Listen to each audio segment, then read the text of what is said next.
Nahirapan ako mag-isip. Sabi ko ganito lang. Pastor's Appreciation Sunday. So,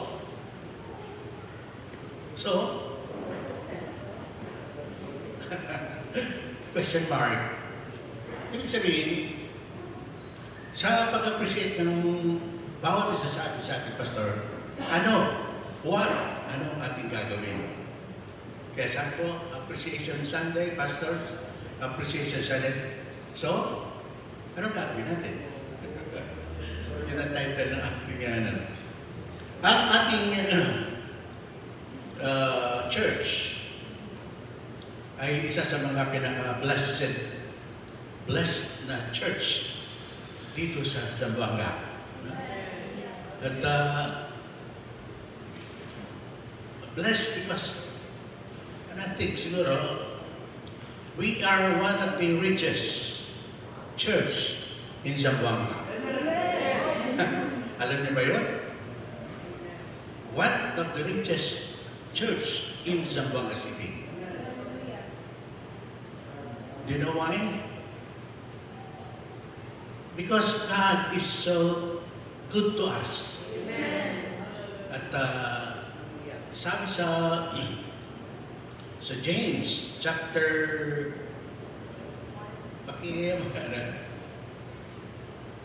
sabi sa James chapter 1 verse 7, every good and perfect gift is from above, coming down from the Father of the heavenly lights, who does not change like shifting shadow. So, sabi ko, we are the richest. Why? Because of the gift of God. Amen. Sa atin. Gift, no? You say, regalo ng Diyos sa ating church. Do you know why we are one of the richest? Our church property worth more than 14 million pesos ngayon. Pasukan naman natin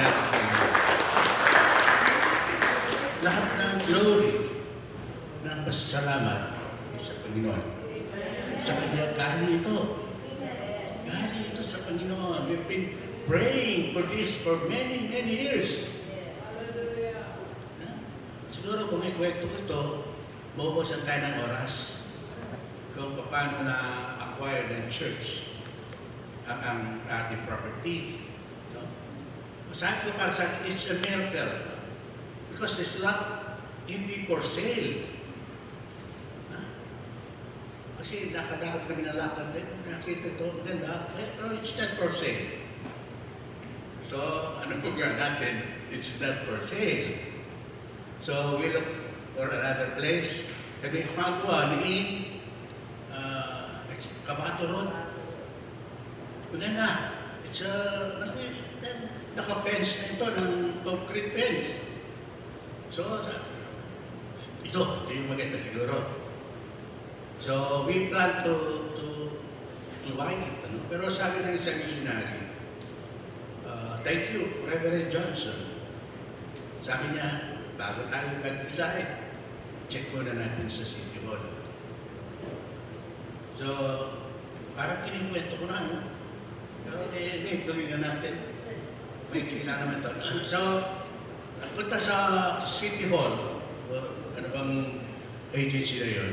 Sabi ng agency, pwede kang bilhin, pero hindi kayo pwede mapatayo ng building. Pwede ba yun? Pwede bilhin.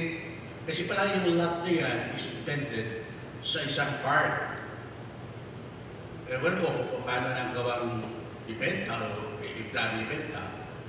Sabi ko, wala nangyayari dito.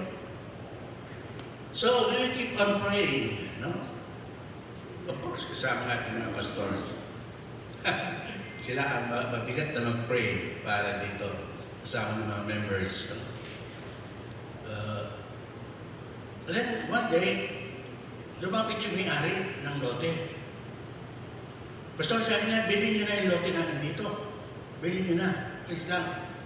Araw na makakaawa pa, ano? Please lang.